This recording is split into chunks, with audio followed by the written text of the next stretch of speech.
പഞ്ചതന്ത്രത്തിന്റെ പുതിയൊരു വീഡിയോയിലേക്ക് എല്ലാവർക്കും ഒരിക്കൽ കൂടി സ്വാഗതം.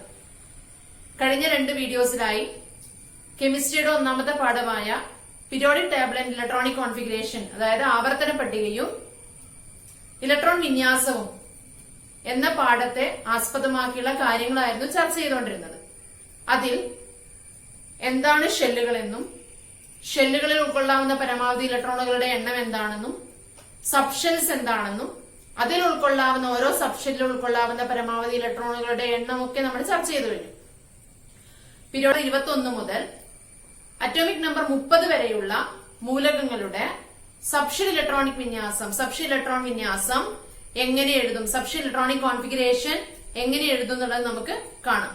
ഇവിടെ ഞാൻ 21ാമത്തെ മൂലകം മുതൽ 25ാമത്തെ മൂലകം വരെയുള്ളത് ഇവിടെ എഴുതിയിട്ടുണ്ട് ബോർഡില്. 21ാമത്തെ മൂലകം സ്കാൻഡിയം ആണ്, സ്കാൻഡിയം. 22 അറ്റോമിക് നമ്പറുള്ള മൂലകം ടൈറ്റാനിയം ആണ്. 23 അറ്റോമിക് നമ്പർ 23 ആയത് വനേഡിയം. 24 ക്രോമിയം. 25 മാംഗനീസ് ആണ്. ഇനി അതിന്റെ ഇലക്ട്രോൺ വിന്യാസം എഴുതുമ്പോൾ നമ്മൾ കഴിഞ്ഞ വീഡിയോയിൽ 20 വരെയുള്ളത് നമ്മൾ എഴുതി കഴിഞ്ഞു. 20ന്റെ ഇലക്ട്രോൺ വിന്യാസം എങ്ങനെയായിരുന്നു എഴുതിയത്? 20 എന്ന് പറയുന്ന സമയത്ത് അതിന്റെ ഇലക്ട്രോൺ വിന്യാസം വരുന്നത് 2,8,8,2 എന്നായിരുന്നു. അപ്പോൾ അതിന്റെ സബ്ഷെൽ ഇലക്ട്രോൺ വിന്യാസം എഴുതുമ്പോൾ, അതായത് 4 ഷെല്ലുകളായിട്ടല്ലേ ഉള്ളത്, അതുകൊണ്ട് സബ്ഷെൽ ഇലക്ട്രോൺ വിന്യാസം എഴുതുന്ന സമയത്ത് എഴുതിയത് 1s2, 2s2 2p6, 3s2 3p6, പിന്നെ 4ാമത്തെ ഷെല്ലിലുള്ള 2 ഇലക്ട്രോൺ 4sലേക്ക് പോയി. 4s2 അവിടെ 4s2 എന്ന് എഴുതി. എന്തുകൊണ്ടായിരുന്നു അങ്ങനെ എഴുതിയത്? 3Dയിലേക്ക് പോകാതെ 4s2ലേക്ക് എഴുതാൻ കാരണം 3Dയെക്കാട്ടും ഊർജം, എനർജി കുറവ് ഏതിനായിരുന്നു? 4sനായിരുന്നു. അതുകൊണ്ട് 4s ഫില്ല് ചെയ്തതിന് ശേഷമാണ് എങ്ങോട്ടേക്ക് പോകുന്നത്? 3Dയിലേക്ക് പോകുന്നത്. ഇലക്ട്രോൺസ് ഫില്ല് ചെയ്യുന്നത് 4sൽ ഫില്ല് ചെയ്തതിന് ശേഷമാണ് 3Dയിലേക്ക് ഫില്ല് ചെയ്യുന്നത്. ഇനി ഇവിടെ 21ാമത്തെ മൂലകത്തിന്റെ സബ്ഷെൽ ഇലക്ട്രോൺ വിന്യാസവും ഇലക്ട്രോൺ വിന്യാസവും എഴുതുന്നത് എങ്ങനെയാണെന്ന് നോക്കാം. അപ്പൊ ഇവിടെ 21 മൂലകം 21, അതായത് അറ്റോമിക് നമ്പർ 21 ഏതാണ്? സ്കാൻഡിയം ആണ്.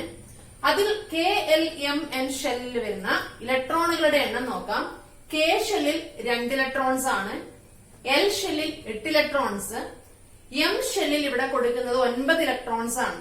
നമ്മൾ 20ാമത്തെ എഴുതുന്ന സമയത്ത്, 20 അറ്റോമിക് നമ്പർ 20 എഴുതുന്ന സമയത്ത് M ഷെല്ലിൽ 8 കൊടുത്ത് N ഷെല്ലിൽ 2 ഇലക്ട്രോൺസ് കൊടുക്കുകയാണ് ചെയ്തത്. ഇവിടെ ഈ ഷെല്ലിലാണ് ഇലക്ട്രോൺസ് കൂടി വരുന്നത്. മനസ്സിലായില്ലേ? അപ്പൊ ഇവിടെ M ഷെല്ലിൽ എന്താണ്? M ഷെല്ലിൽ ഇവിടെ 9 ഇലക്ട്രോൺസ് ആണ് വരുന്നത്. N ഷെല്ലിൽ 2 ഇലക്ട്രോൺസ് ആണ് കൊടുക്കുന്നത്. ഇനി അടുത്ത് നോക്കുന്ന സമയത്ത് 22 ടൈറ്റാനിയം, 2 ഇലക്ട്രോൺസ് K ഷെല്ലിൽ, L ഷെല്ലിൽ 8 ഇലക്ട്രോൺസ്, M ഷെല്ലിൽ 10 ഇലക്ട്രോൺസ്, N ഷെല്ലിൽ 2 ഇലക്ട്രോൺസ്. 23 വനേഡിയം, K ഷെല്ലിൽ 2 ഇലക്ട്രോൺസ്, L ഷെല്ലിൽ 8 ഇലക്ട്രോൺസ്, M ഷെല്ലിൽ 11 ഇലക്ട്രോൺസ്, N ഷെല്ലിൽ 2 ഇലക്ട്രോൺസ്. 24 ക്രോമിയം, K ഷെല്ലിൽ 2 ഇലക്ട്രോൺസ്, L ഷെല്ലിൽ 8 ഇലക്ട്രോൺസ്, M ഷെല്ലിൽ 13 ഇലക്ട്രോൺസ്, N ഷെല്ലിൽ 1 ഇലക്ട്രോൺ. ഇവിടെ 11 കഴിഞ്ഞെടുത്തത് 12 അല്ലേ വരേണ്ടത്? 12 ഇവിടെ വന്ന് ഇവിടെ 2 ആയിരുന്നു കൊടുക്കേണ്ടിയിരുന്നത്. പക്ഷെ അതിന് പകരം നമ്മൾ ഇവിടെ 13 കൊടുത്ത് ഇവിടെ 1 കൊടുക്കുന്നത്. അതിന്റെ കാരണം പറയാം.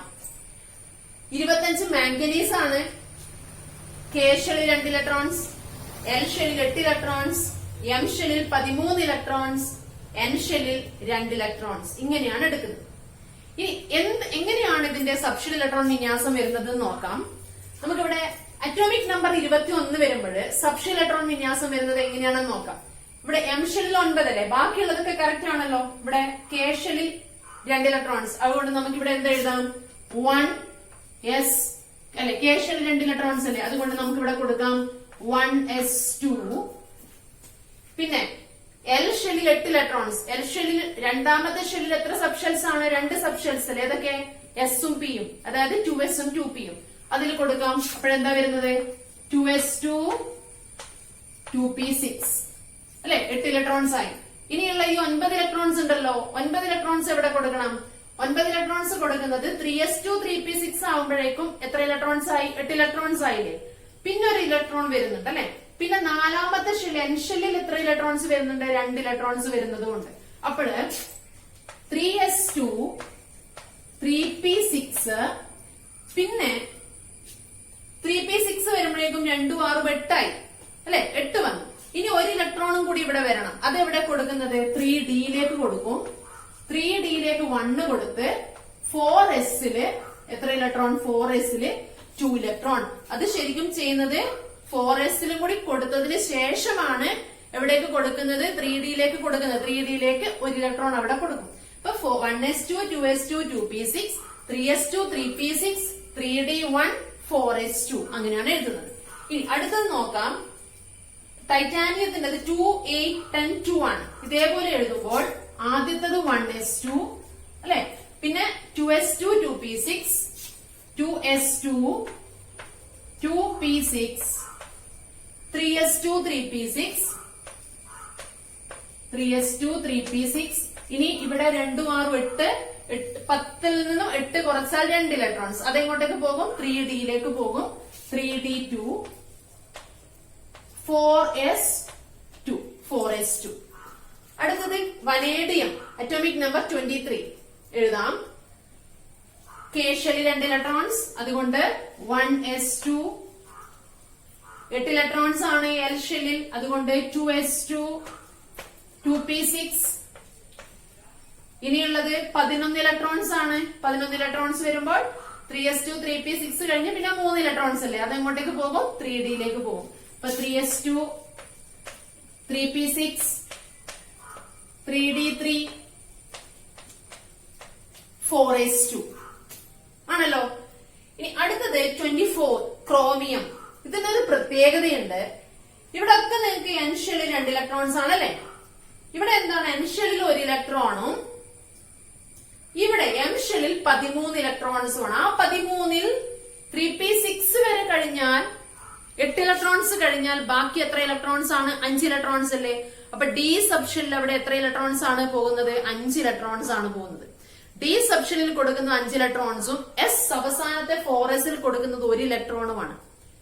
അതെന്താണ് കാരണം എന്ന് വെച്ചാൽ നമ്മള് എന്താണ് ഡി സബ്ഷെല്ലിന്റെ മാക്സിമം കപ്പാസിറ്റി എന്ന് പറയുന്നത് അതിന്റെ ഏറ്റവും അതിൽ ഉൾക്കൊള്ളാവുന്ന പരമാവധി ഇലക്ട്രോണുകളുടെ എണ്ണം 10 ആണ്.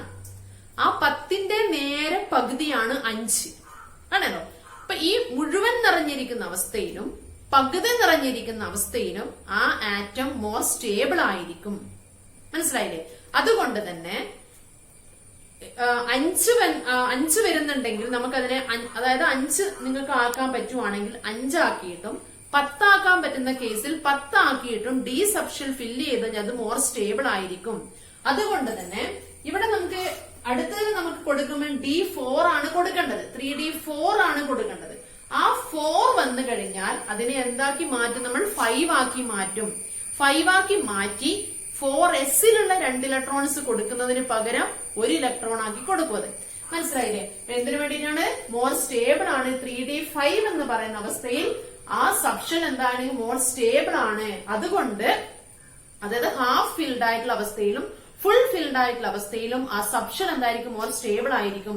അതുകൊണ്ട് തന്നെ എന്താണ് നമ്മളവിടെ 3D4 കൊടുക്കുന്നതിന് പകരം എന്താണ് കൊടുക്കേണ്ടത്? 3D5 കൊടുക്കണം. അതാണ് ക്രോമിയത്തിന്റെ ഒരു പ്രത്യേകത. മനസ്സിലായില്ലേ? ക്രോമിയത്തിന്റെ സബ്ഷെൽ ഇലക്ട്രോൺ വിന്യാസം, സബ്ഷെൽ ഇലക്ട്രോണിക് കോൺഫിഗറേഷൻ എഴുതുന്ന സമയത്തുള്ള അതിന്റെ ഒരു പ്രത്യേകതയാണ്, അതിന്റെ ഒരു ഫീച്ചർ ആണത്. ഇനി നമുക്ക് അപ്പൊ എഴുതാം. എന്താണ് വരുന്നത് അവിടെ?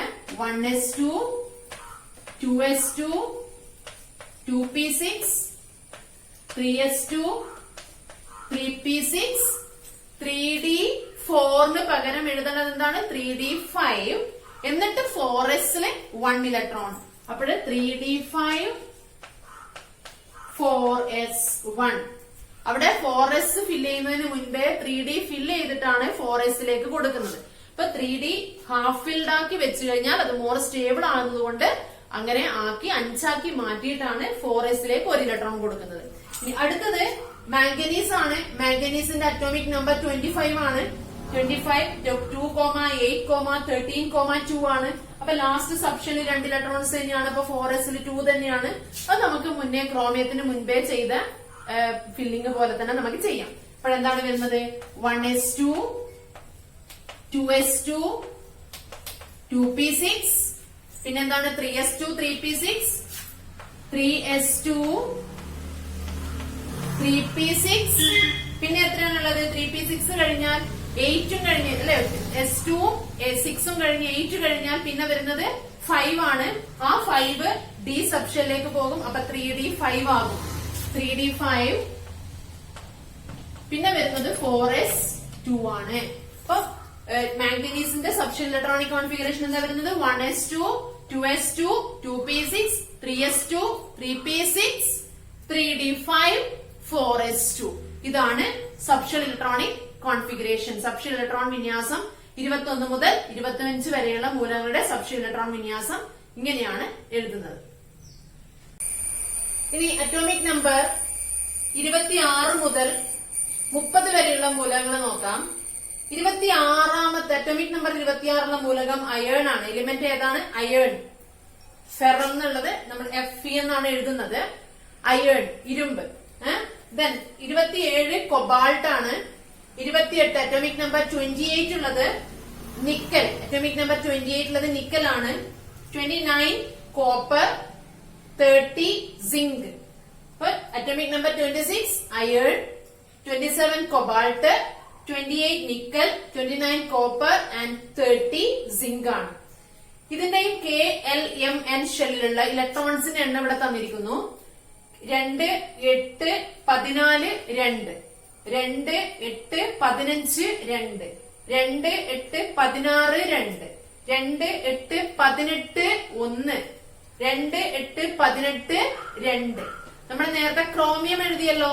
ക്രോമിയം എഴുതുന്ന സമയത്ത് അറ്റോമിക് നമ്പർ 24 ഉള്ള ക്രോമിയം എഴുതുന്ന സമയത്ത് നമ്മൾ ഇതേപോലെ ലാസ്റ്റ് സബ് ഷെല്ലിൽ എണ്ണാമത്തെ ഷെല്ലിൽ 1 ഇലക്ട്രോൺ വന്ന കേസ് കണ്ടല്ലോ. അതേപോലെ ഇവിടെയും കോപ്പറിന്റെ കേസിൽ അങ്ങനെ വരുന്നുണ്ട്. നമുക്ക് സബ് ഷെൽ ഇലക്ട്രോൺ വിന്യാസം എഴുതാം. അപ്പോൾ നിങ്ങൾക്ക് മനസ്സിലാവും എന്താണ് കാരണം എന്നുള്ളത്.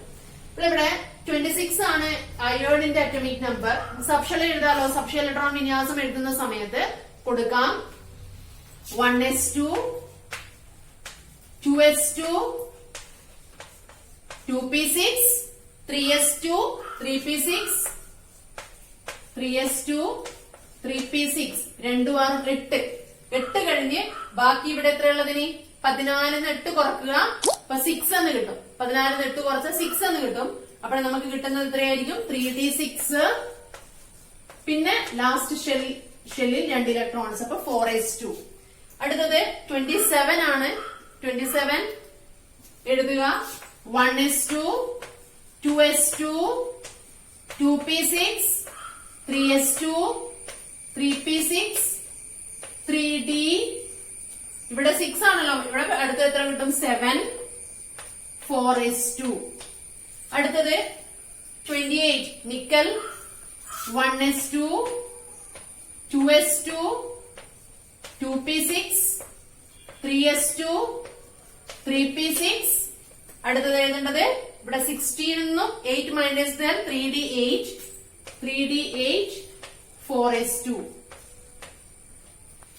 ഇവിടെ കോപ്പറിന്റെ ഇലക്ട്രോൺ വിന്യാസം എന്ന് പറയുന്നത് 2 8 18 1 ആണ്. അപ്പൊ ലാസ്റ്റ് ഷെല്ലിൽ 1 ഇലക്ട്രോൺ ആണ്. അതിന് തൊട്ട് മുൻപത്തെ ഷെല്ലിൽ 16 പകരം 17 ഇലക്ട്രോൺസ് വരുന്നതിന് പകരം 16 കഴിഞ്ഞ് 17 ഇലക്ട്രോൺസ് വരുന്നതിന് പകരം 18 ആണ് വന്നിരിക്കുന്നത്. അതിന്റെ കാരണം എന്താണെന്ന് നോക്കാം. നമുക്ക് എഴുതി നോക്കാം. അപ്പൊ 1s2 2s2 2p6 3s2 3p6 3s2 3p6 അവിടെ തന്നെ 8 ഇലക്ട്രോൺസ് ആയല്ലോ. അപ്പോൾ 18ൽ നിന്ന് 8 കുറച്ചാൽ എത്രയാണ് 10 അല്ലേ. അപ്പൊ ബാക്കി 10 ഇലക്ട്രോൺസ് ആണ് ഇവിടെ വരുന്നത്. 3dയിലേക്ക് വരുന്നത് 4sലേക്ക് 1 ഇലക്ട്രോണും ആണ്. അപ്പൊ നമ്മൾ എഴുതേണ്ടത് എന്താണ് ഇവിടെ 3d10 4s1 ആണ്. ശരിക്കും 8 ഇലക്ട്രോൺസ് ഇതിന്റെ തൊട്ട് മുന്നിലുള്ള മൂലകമായ ഇതിൽ നിക്കലിൽ 3dയിൽ 8 ഇലക്ട്രോൺസ് ആണ്. അങ്ങനെയാണെങ്കിൽ അടുത്ത കോപ്പറിൽ 3d9 ആണ് വരേണ്ടത്. പക്ഷെ അതിനു പകരം കൊടുത്തിരിക്കുന്നത് 3d10 എന്നാണ്. എന്താണ് കാരണം? 10 എന്ന് പറഞ്ഞു കഴിഞ്ഞാൽ ഡി സബ്ഷെല്ലിന്റെ ഉൾക്കൊള്ളാവുന്ന പരമാവധി ഇലക്ട്രോണുകളുടെ എണ്ണമാണ്. അതുകൊണ്ട് 9 ഇലക്ട്രോൺസ് എഴുതുന്നതിന് പകരം 10 ഇലക്ട്രോൺസ് ആക്കി മാറ്റി 4s സബ്ഷെല്ലിൽ 1 ഇലക്ട്രോൺ ആണ് കൊടുക്കുന്നത്. മനസ്സിലായല്ലോ. നമ്മൾ ക്രോമിയത്തിന്റെ കേസിൽ കണ്ടല്ലോ 4 ഇലക്ട്രോൺസ് എഴുതുന്നതിന് പകരം 5 ആക്കി കൊടുത്തു, എന്നിട്ട് 4s 1 കൊടുത്തു. അതുപോലെ ഇവിടെ 3Dയിലേക്ക് 10 ഇലക്ട്രോൺസ് കൊടുത്ത് 4s 1 ഇലക്ട്രോൺ കൊടുക്കുവാണ് കോപ്പറിൽ ചെയ്യുന്നത്. അപ്പോൾ പ്രത്യേകതകൾ വരുന്നത് ഏതിലൊക്കെയാണ്? ക്രോമിയത്തിന്റെ കേസിലും അതുപോലെ തന്നെ കോപ്പറിന്റെ കേസിലും. എക്സാമിന് പ്രത്യേകമായി ചോദിക്കുന്ന ക്വസ്റ്റ്യൻസ് ആണ് ക്രോമിയവും കോപ്പറും. അപ്പം അതിന്റെ ഇലക്ട്രോൺ വിന്യാസം എഴുതാൻ വേണ്ടി ചോദിക്കും. അതിൽ അയോണിന്റെ ഒക്കെ നമുക്ക് എഴുതാം, എങ്ങനെയാണെന്ന് പറഞ്ഞുതരാം. അപ്പോൾ ഇനി അവസാനത്തത് സിങ്ക് ആണ്. സിങ്കിന്റെ അറ്റോമിക് നമ്പർ 30 ആണ്. അറ്റോമിക് നമ്പർ 30 2, 8, 18, 2 ആണ്. അപ്പോൾ നമുക്ക് എഴുതാനോ 1s2, 2s2, 2p6, 3s2, 3p6, പിന്നെ വരുന്നത് എത്രയാണ്?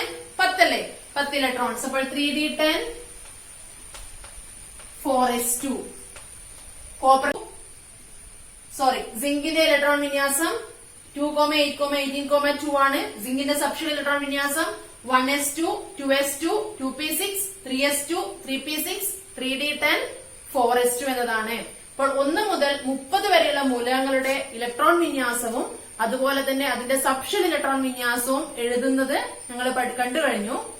ഇനി നമുക്ക് ഇതിന്റെ ഓരോന്നിന്റെയും എന്താണ് ഗ്രൂപ്പ്, ഒരു മൂലകം തന്നു കഴിഞ്ഞാൽ അതിന്റെ ഗ്രൂപ്പ് ഏതാണെന്നും അതിന്റെ പീരിയഡ് ഏതാണെന്നും അത് ഉൾപ്പെടുന്ന ബ്ലോക്ക് ഏതാണെന്നും ഒക്കെ നമുക്ക് കാണാനിരിക്കുന്നതേ ഉള്ളൂ. അപ്പോൾ അതൊക്കെ നമുക്ക് അടുത്ത വീഡിയോയിൽ കാണാം. ഈ വീഡിയോ ഇഷ്ടമായെങ്കിൽ എല്ലാവരും ലൈക്ക് ചെയ്യുക, ഷെയർ ചെയ്യുക, സബ്സ്ക്രൈബ് ചെയ്യുക.